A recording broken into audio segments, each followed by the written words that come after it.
नमस्कार, आप देख रहे हैं अपना मनपसंद कार्यक्रम कृषि दर्शन और मैं हूं आपकी होस्ट छवि। जैसा कि आप जानते हैं कि इस कार्यक्रम में हमारी हमेशा कोशिश होती है कि कुछ नई जानकारियों को आपसे साझा कर सकें, आपके ही सफल साथियों की कहानी आप तक पहुंचा सकें और साथ ही साथ हम ये भी उम्मीद करते हैं कि कल को आपकी सफलता की कहानी आपके साथियों तक पहुंचे। चलिए कार्यक्रम को आगे बढ़ाते हैं और देखते हैं अपना पहला सेगमेंट खबरें खेती की। नमस्कार, खबरें खेती की में स्वागत है आपका। खबरों में आगे बढ़ने से पहले सबसे पहले नजर मुख्य कृषि समाचारों पर। जैविक खेती को बढ़ावा देने हेतु सरकार करा रही है जैविक कॉरिडोर का निर्माण। ठंड के मौसम में मछलियों के प्रबंधन पर विशेष ध्यान दे मत्स्य पालक। और किसानों के लिए बेहद उपयोगी सुपर सीडर मशीन। राज्य सरकार द्वारा जैविक खेती को बढ़ावा देने के लिए जैविक कॉरिडोर को कृषि रोड मैप का महत्वपूर्ण हिस्सा बनाया गया है। जैविक कॉरिडोर बनाने के लिए सरकार अनुदान भी देगी, साथ में इसका प्रमाणीकरण भी सरकार करेगी। इसमें राज्य सरकार के साथ साथ केंद्र सरकार की भी योजना शामिल है। विशेष जानकारी दे रहे हैं कृषि विभाग भूमि संरक्षण के निदेशक डॉक्टर वेंकटेश प्रसाद सिंह। ये योजना ऐसा है कि किसानों को खेती करने के लिए 11,500 रुपया प्रति एकड़ की दर से अनुदान भुगतान किया जाता है तथा प्रमाणीकरण की सुविधा मुफ्त मुहैया कराई जाती है। प्रमाणीकरण जैविक खेती में, और इस योजना के कार्यान्वयन से हम लोगों के यहाँ राज्य में जैविक खेती का रकबा काफ़ी बढ़ा है।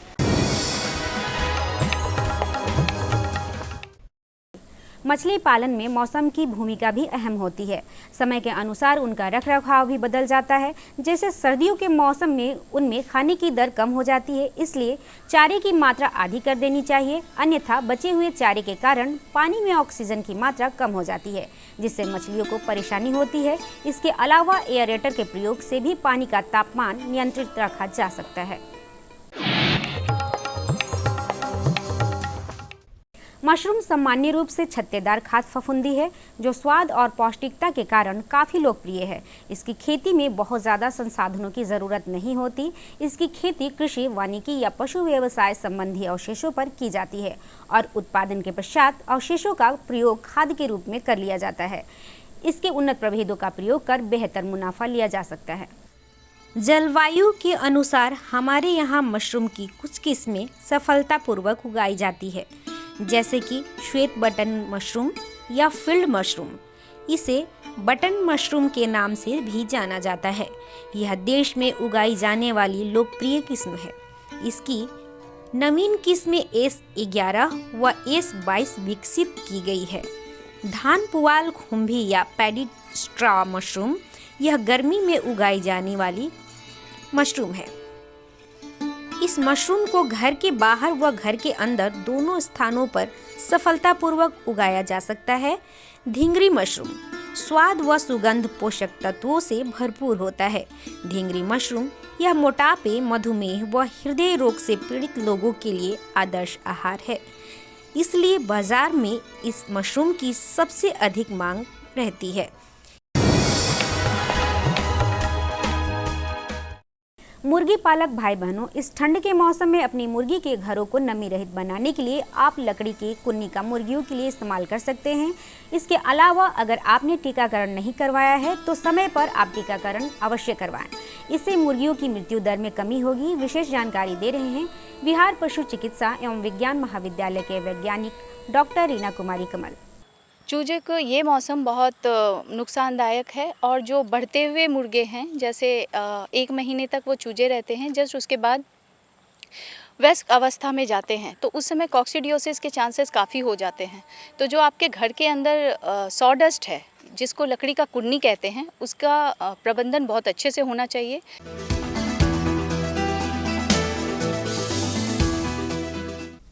किसान भाई बहनों, वर्तमान समय में एक स्रोत से ही आमदनी और ज़रूरतों को पूरा नहीं किया जा सकता। ऐसे में समेकित खेती आय को बढ़ाने का एक बेहतर विकल्प हो सकता है। इसके जीते जागते उदाहरण है ग्राम नारायणपुर, जिला वैशाली के कर्मठ और प्रगतिशील किसान भगवान सिंह, जो कि समेकित खेती की तकनीक के द्वारा एक अच्छी आय सृजन कर रहे हैं। उनका कहना है कि वैज्ञानिकों की सलाह को मानकर और जैविक खाद का प्रयोग कर उन्होंने 2 गुना मुनाफा कमाया है। तो सफलता की कड़ी में आज उनसे ही जानते हैं उनके अनुभव। मैंने सिर्फ 1 एकड़ में बैगन का खेती जैविक विधि से किया था। इसमें बहुत अच्छा बेनिफिट लगा है, लेकिन अभी थोड़ा सा मार्केट डाउन होने के बाद भी बहुत अच्छा ही फसल का अच्छी मिला है, हमको लाभ मिला है।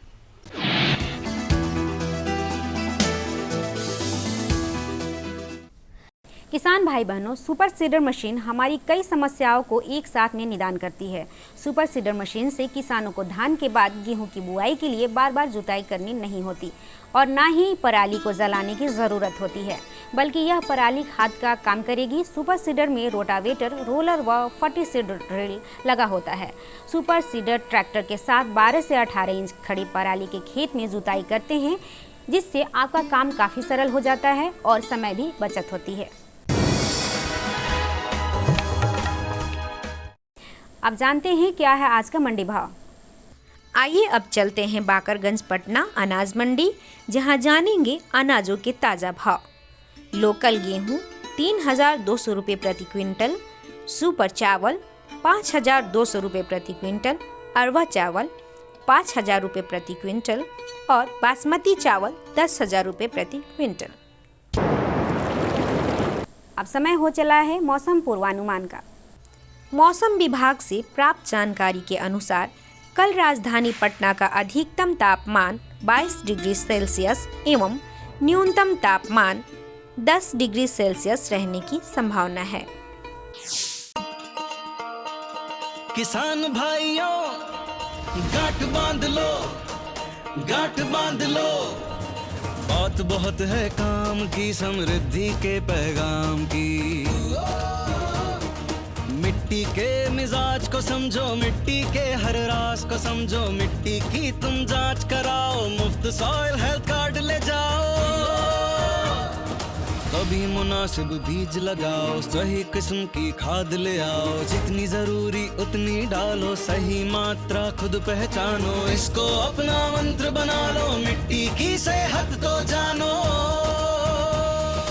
बात बहुत है काम की, कम लागत अधिक वरदान की। किसान भाइयों, गांठ बांध लो, आज ही मिट्टी की जांच कराएं, राज्य सरकार के कृषि अधिकारी से संपर्क करें और मुफ्त में सॉइल हेल्थ कार्ड पाएं। कृषि और किसान कल्याण मंत्रालय द्वारा किसान हित में जारी।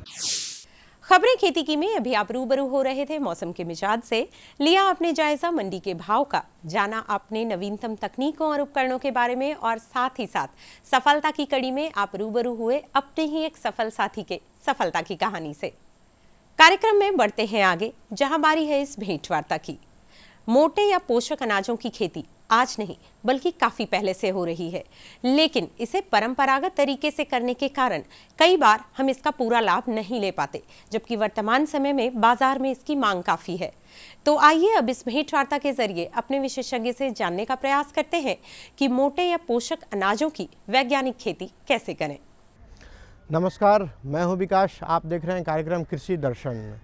जब भी मोटे अनाज और उसकी वैज्ञानिक खेती की बात हम करते हैं तो एक बात हमारे दिमाग में आती है कि हमारे पूर्वज पहले टाइम से ही ज़्यादातर मोटे अनाज का उपयोग किया करते थे, लेकिन आखिर ऐसा क्या हुआ कि हम सब ने मोटे अनाज का इस्तेमाल कम से कम कर दिया। वजह सिर्फ दो सामने आती है।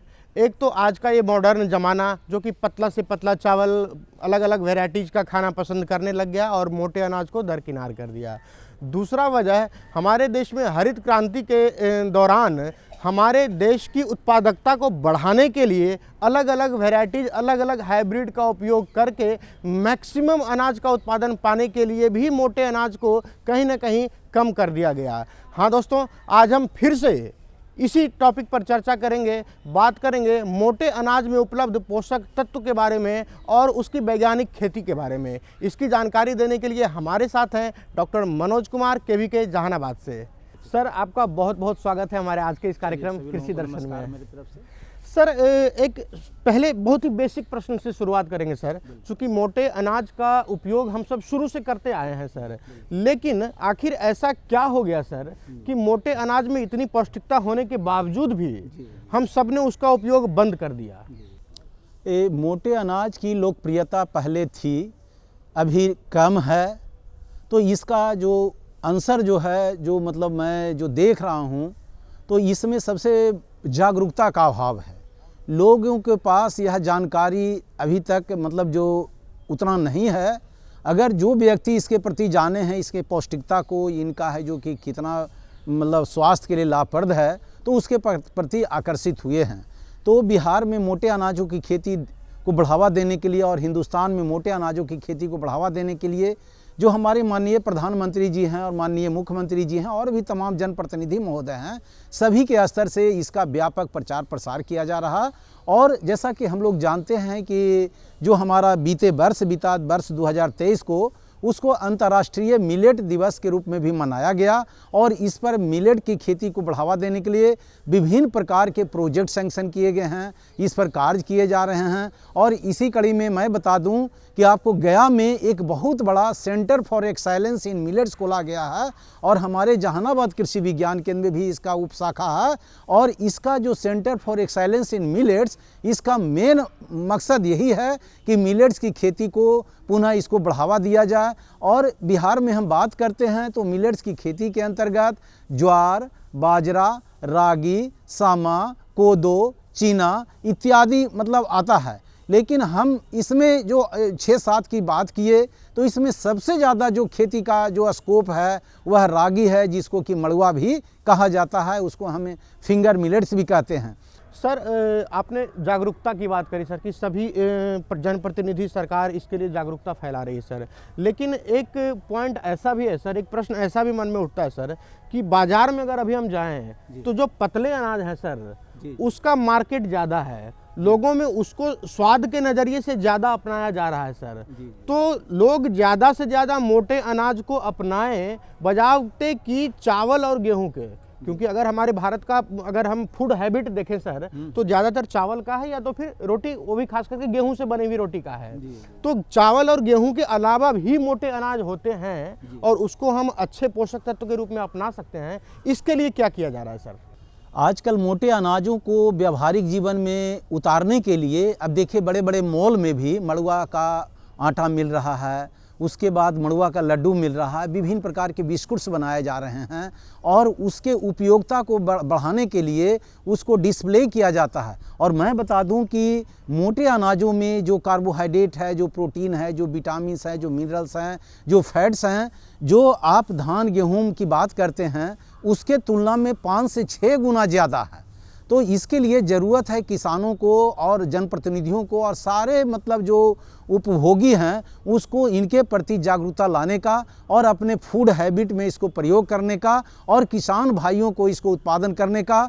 अभी दूध की बात करते हैं, दूध की क्वालिटी को इम्प्रूव करने के लिए मोटे अनाजों का यदि हम मवेशियों को या मीट की बात करते हैं, बकरियों को या मतलब मुर्गियों को यदि इसका हम इस्तेमाल करेंगे तो निश्चित तौर पर है जो कि लोगों में अवेयरनेस आएगा और लोग इसको खाएंगे और इसको सेवन करेंगे तो इसका है जो कि मतलब बढ़ेगा। और इधर हाल फिलहाल के दिनों में 2-3 वर्षों से जब से इसके प्रति है जो कि कार्यक्रम चलाए जा रहे हैं तो इसका उत्पादन और अब किसान, प्रत्येक किसान के जुबान पर मतलब यह आ गया है कि हम लोग इसका खेती करेंगे। और इसको खेती को बढ़ावा देने के लिए सरकार के स्तर से अग्रिम पंक्ति प्रत्यक्षण कार्यक्रम, ऑन फार्म ट्रायल, प्रशिक्षण, एक्सपोजर विजिट, मेले में इसका स्टॉल लगाए जा रहे हैं। ये देखिए कि कृषि दर्शन के तहत इसका प्रोग्राम चलाए जा रहे हैं और इस तरह से किसान बंधु इसको अडॉप्ट कर रहे हैं। अब है कि इसको मोटे अनाज में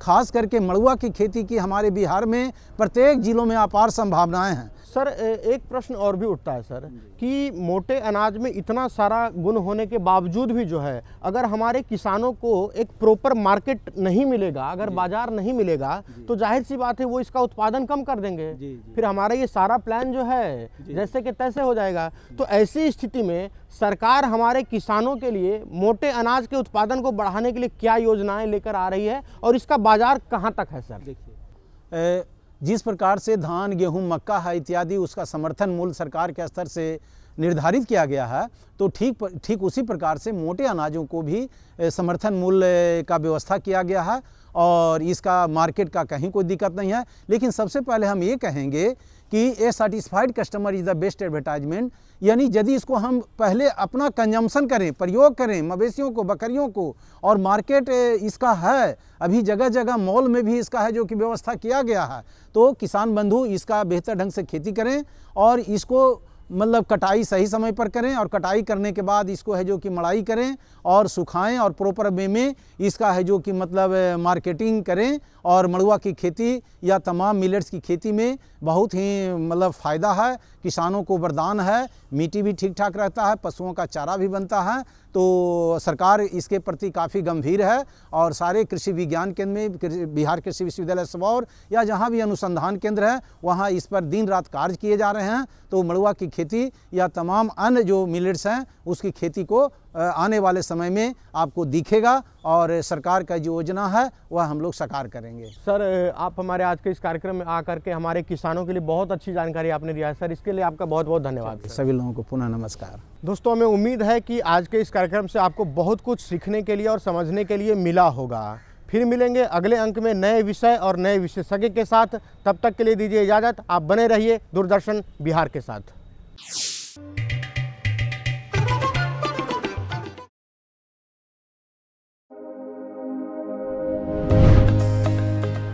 हमारे यशस्वी प्रधानमंत्री श्री नरेंद्र मोदी जी के दूरदर्शी नेतृत्व में प्राकृतिक खेती को जन आंदोलन बनाना है।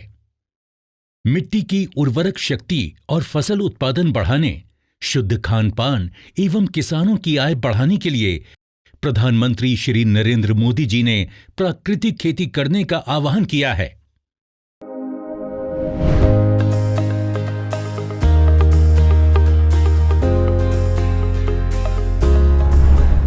मातृभूमि पुत्रोहम पृथ्व्या, अर्थात धरती हमारी माता है और हम उसके पुत्र। माता और पुत्र के इस रिश्ते को सदियों से सींचती आई है हमारी प्राकृतिक कृषि या देसी गौ आधारित कृषि। प्राकृतिक कृषि का अर्थ है बिना रसायन और बाहरी आदानों के प्राकृतिक संसाधनों का खेती के साथ समन्वय। प्रयोगों से पता चला है कि 10 किलोग्राम गोबर के साथ गौमूत्र, गुड़ एवं 2 दाले का आटा या बेसन आदि मिलाकर उसका प्रयोग किया जाए तो चमत्कारिक परिणाम मिलता है, जिसका नाम रखा गया है जीवामृत।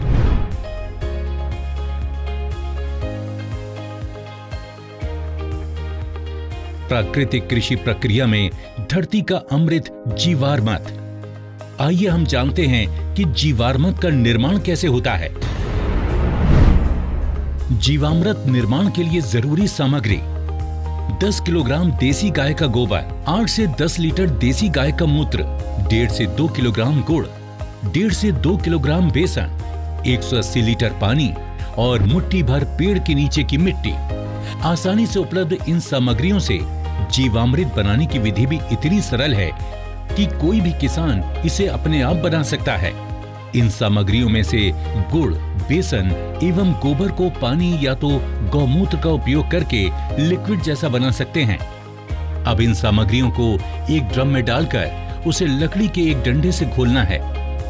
ठीक से घोलने के बाद जीवामृत बनने के लिए 2 से 3 दिन तक छाया में रख देना है। प्रतिदिन सुबह और शाम घड़ी की सुई की दिशा में लकड़ी के डंडे से 2 मिनट तक इसे घोलना है और जीवामृत को बोरे से ढक देना है। ये जीवामृत जब सिंचाई के साथ खेत में डाला जाता है तो भूमि में जीवाणुओं की संख्या अविश्वसनीय रूप से बढ़ जाती है और भूमि के रासायनिक व जैविक गुणों में वृद्धि होती है।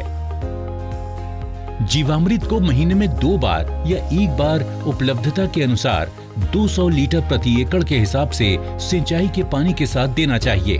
फलों के पेड़ों के पास दोपहर 12 बजे जो छाया पड़ती है, उस छाया के पास प्रति पेड़ 2 से 5 लीटर जीवामृत भूमि में महीने में 1 बार या 2 बार गोलाकार में डालना चाहिए। इससे मिट्टी स्वस्थ बनती है और फसल भी उतनी ही बेहतर मिलती है। इससे किसान के मित्र माने जाने वाले केंचुओं की संख्या बढ़ती है। प्राकृतिक कृषि में गहरी जुताई की भी जरूरत नहीं होती है। इतना ही नहीं, प्राकृतिक कृषि भूमिगत जल को भी बढ़ाती है। इस प्रक्रिया से मुख्य फसलों के साथ सहयोगी फसलों को भी बोया जा सकता है। घन जीवामृत का ही सूखा हुआ स्वरूप है, जिसे फसल बोने से पहले जमीन में मिलाया जाता है। धूप में सुखाए गए 200 किलोग्राम गोबर में ताजा बना 20 लीटर जीवामृत मिलाकर 2 दिन छाया में रखते हैं। इसे एक बार फिर से धूप में सुखाकर तथा डंडे से पीसकर महीन बना दिया जाता है। यही घन जीवामृत है जिसे 1 एकड़ के लिए प्रयोग कर सकते हैं। बीजामृत प्राकृतिक खेती का एक आवश्यक आदान बीजामृत है। बीजामृत जहां बीज को बीज जनित रोगों से बचाता है, तो वहीं इसकी अंकुरण क्षमता को अद्भुत रूप से बढ़ाता है। देसी गाय के 5 किलोग्राम गोबर, 5 लीटर गौमूत्र, 50 ग्राम बुझा हुआ चूना और थोड़ी सी मिट्टी को 20 लीटर पानी में मिलाकर बीजामृत बनाया जाता है। एक रात रखने के बाद इसमें 100 किलोग्राम बीज का संस्कार किया जाता है। इससे एक दिन बाद संस्कारित बीज बुआई के लिए तैयार हो जाता है। आच्छादन प्राकृतिक खेती का एक महत्वपूर्ण नियम है।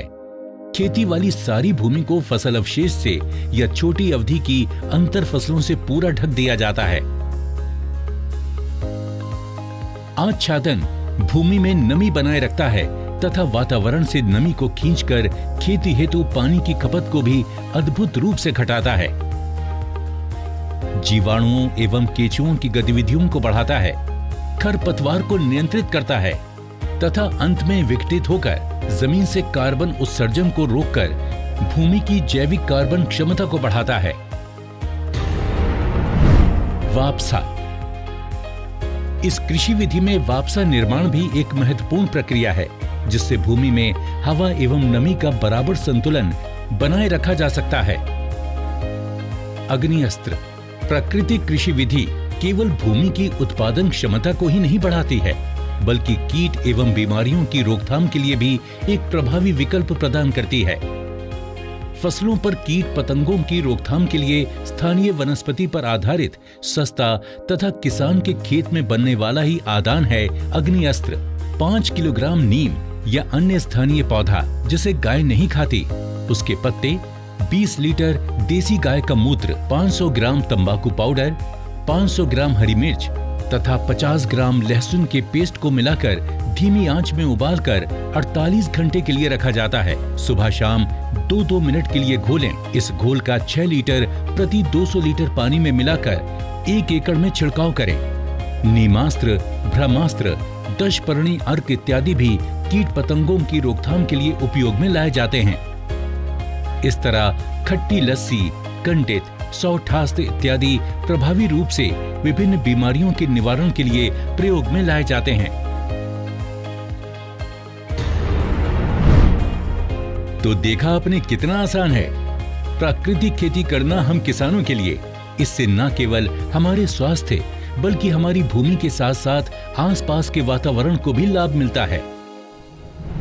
एक एक किसान आत्मनिर्भर बने, और ऐसा तभी हो सकता है जब अप्राकृतिक खाद और दवाइयों के बदले हम मां भारती की मिट्टी का संवर्धन गोवर्धन से करें, प्राकृतिक तत्वों से करें। हर देशवासी हर चीज के हित में, हर जीव के हित में प्राकृतिक खेती को हम जन आंदोलन बनाएंगे। मेरा नाम सत्या है। मैं मेरे 150 पौधा हैं जिसमें मैं प्राकृतिक खेती की अब स्प्रे कर रही हूँ। अगर जहरीली स्प्रे हम दुकानों से खरीद के करते थे तो उससे हमारे खर्चा ज़्यादा आता था, पैसा भी ज़्यादा लगता था, और इसमें हमारे को खर्चा भी कम है और फल भी अच्छा बन रहा है, जिसके लिए हमें यूरिया डालने की कोई ज़रूरत नहीं है अभी इसमें। पहले सर अगर 5000 का खर्चा हमारा आता था स्प्रे का, तो अभी हमारा 500 का भी शायद खर्चा नहीं आया है। इसलिए मैंने अपने बगीचे से शुरू करा है, पर इस साल मैं सबको बता रही हूँ कि आगे के लिए आप ही जो मैंने किया है अपने बगीचे में, आप ये स्प्रे करके देखो। दिल खुश हो जाता है सर, जब अपनी फसल इस तरह से अच्छे से आए तो दिल भी खुश हो जाता है सर। और मेरी लोकल वैरायटी हाइब्रिड और एक ही दिन लगाया था, अब हाइब्रिड में अभी तो कुछ भी नहीं, इसके सिमटन ने बालियों को, ये जो मेरा लोकल है इसको देखो कितनी अच्छी ढंग से बालियाँ, ये बिल्कुल भरपूर इसमें ये छिट्टा इसका पड़ा हुआ है। इस फसल में मैंने स्प्रे, जब भी इसमें बीज लगाया था तो बीजामृत से मैंने ट्रीट किया था बीज को। उसके बाद जीवामृत जो हमारे गाय, देसी गाय का गोबर गौंत्र से हम तैयार करते हैं, उसी की स्प्रे इसमें करता हूँ। 21 दिन के बाद पहली स्प्रे, 35 दिन के बाद दूसरी स्प्रे और 2 महीने के बाद तीसरी स्प्रे। बाकी स्प्रे करने की कोई ज़रूरत नहीं है। तो किसान भाइयों और बहनों, आप भी इन किसानों की तरह प्राकृतिक खेती अपनाइए और अपने जीवन में लाभ, खुशी और समृद्धि पाइए। प्राकृतिक कृषि, आत्मनिर्भर भारत के आत्मनिर्भर किसान की खुशी।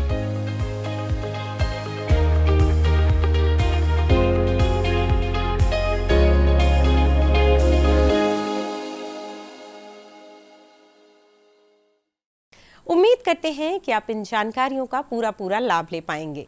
कार्यक्रम के जरिए ऐसी और भी जानकारियां आप तक पहुंचाने की कोशिश होगी हमारी। जुड़े रहिए कार्यक्रम से। इसी समय इसी चैनल पर होगी आपसे फिर मुलाकात कुछ नए विषयों और विशेषज्ञों के साथ। तब तक के लिए रखिए अपना और अपनों का ख्याल और दीजिए इजाजत। नमस्कार। हमारा पता है कृषि दर्शन, कमरा नंबर 203, द्वारा केंद्र निदेशक, दूरदर्शन केंद्र पटना, फ्रेजर रोड, पटना। हमारा ईमेल एड्रेस है director@ddkpatna@gmail.com और kddkpatna@gmail.com।